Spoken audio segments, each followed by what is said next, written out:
Salut à tous, c'est Wid, j'espère que vous allez bien. Personnellement, ça va super. La WWE est la plus grosse fédération de catch au monde et elle essaie de nous divertir chaque semaine. Parfois, il peut arriver qu'il y ait des moments vraiment marrants et c'est exactement ce qu'on va voir dans cette vidéo. Entre blagues nulles, danses ridicules et pétage de câbles, aujourd'hui on est parti pour les moments les plus drôles à la WWE, épisode 4. Mais juste avant, si jamais t'aimes bien mes vidéos, n'oublie pas de t'abonner à la chaîne et d'activer la cloche, ça me ferait super plaisir. Merci à tous ceux qui l'ont déjà fait et à tous ceux qui comptent le faire. Allez, je vous fais pas attendre une seconde de plus et on est parti tout de suite avec la vidéo. 10. Quand les promos foirent.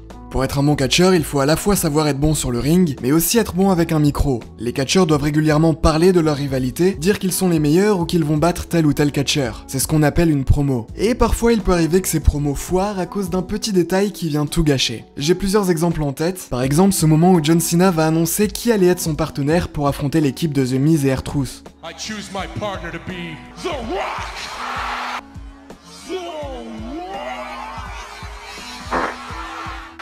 Malheureusement, on verra en très gros plan ce filet de bave jaillir de la bouche de John Cena. C'est légendaire. Un autre moment que j'ai en tête, c'était avec l'Undertaker. Il sera tellement énervé qu'il va laisser s'échapper la rage de sa bouche. Regardez.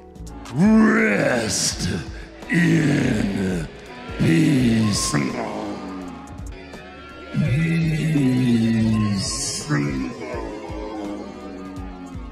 Je vous mets un dernier exemple avec Kalisto. Vous le savez peut-être, le catcheur masqué est mexicain, il a un peu comme un accent espagnol, et parfois la prononciation de certains mots en anglais est assez difficile. Et quand Kalisto n'arrive pas à prononcer un mot, il aura une réaction absolument incroyable.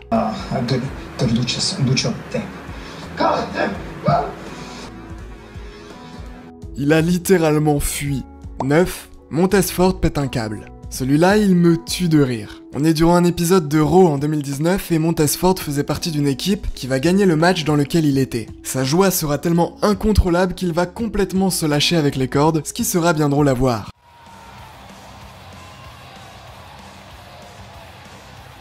Non mais regardez cette tête. 8. Les danses. Bon, vous le savez probablement, hein, mais un catcheur, c'est pas forcément quelqu'un qui sait toujours bien danser. Il est pas payé pour bouger son corps en rythme avec la musique, et tant mieux parce que vous allez le voir, souvent c'est catastrophique. John Cena par exemple s'y est essayé à plusieurs reprises, mais c'est pas vraiment ça.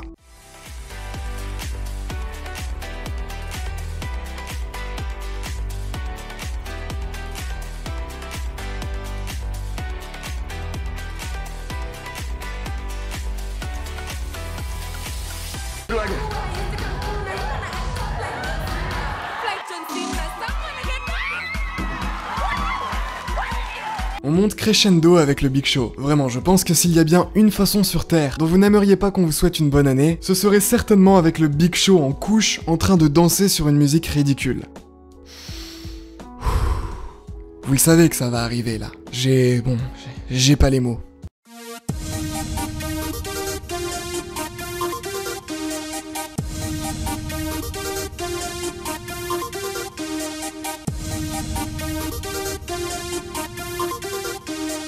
Oh l'angoisse, vous m'avez niqué ma carrière, je me casse. Bon, je me moque d'eux, hein, mais je vous rassure, je danse pas mieux. 7. Les entrées à la Vince McMahon. Bon, déjà pour recontextualiser, Vince McMahon, le patron de la WWE, a une manière de faire son entrée qui est assez, comment dire, atypique. Vince McMahon, Randy Savage, and Rob Bartlett stood at ringside and welcomed the chairman of WWE, Mr. McMahon.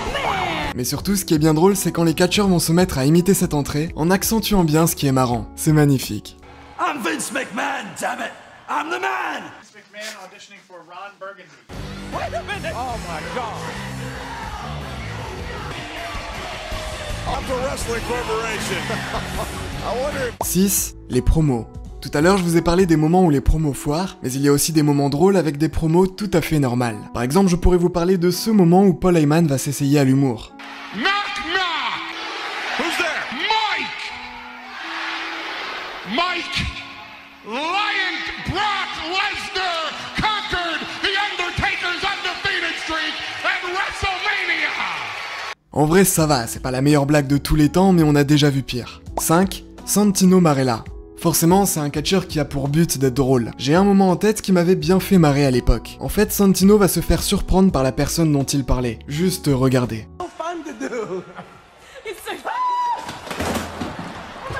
Non mais ce cri, est-ce qu'on peut le repasser?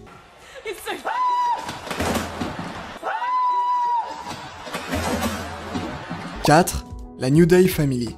Bon, vous connaissez peut-être la Wyatt Family avec le regretté Luke Harper, Eric Rowan ainsi que Bray Wyatt. Eh bien laissez-moi vous présenter la New Day Family. Ça me fume le sérieux avec lequel ils vont agir. La lanterne sombre et intrigante est devenue une magnifique panoplie de cornes de licorne, et les fameuses transitions effrayantes sont devenues de magnifiques transitions colorées et joyeuses.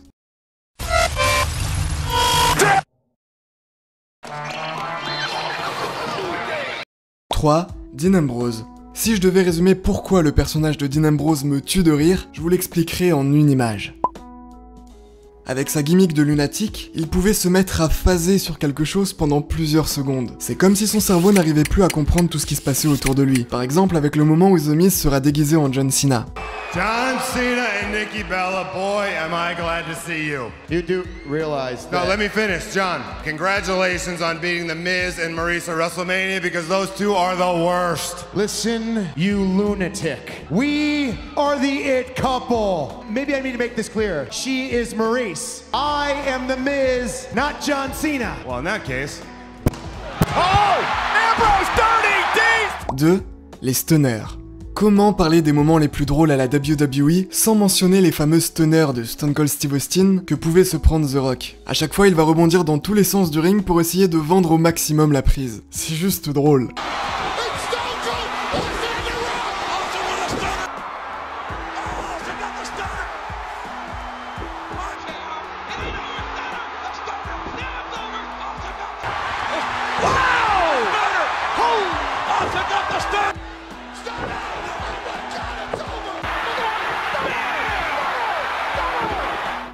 Le retour de The Rock.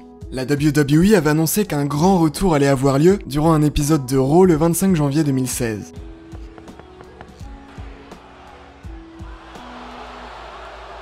Miz. It's been 3 weeks, so this is huge. De la voiture noire moins luxueuse et plus terre à terre sortira The Rock, ce qui pour le coup va faire crier les gens dans l'arène. Et il croisera notamment le chemin du Big Show. Pour la petite anecdote, durant le Royal Rumble 2000, The Rock va accidentellement toucher le sol après avoir été envoyé par-dessus la 3ème corde, ce qui aurait donc dû l'éliminer du Royal Rumble, et le Big Show aurait ainsi dû remporter le match ce soir-là. Sauf qu'au final ça ne sera pas compté, alors qu'encore une fois il aurait dû gagner. Donc en le croisant dans les backstage, The Rock ne va pas hésiter à reparler de ce moment avec le Big Show, en lui rappelant que c'est dommage qu'il n'ait pas gagné ce soir-là, parce que sa vie aurait pu être vraiment différente. Peut-être que c'est le Big Show qui aurait eu cette carrière à Hollywood avec les Fast and Furious et tous les autres films. But hey, such is life, right?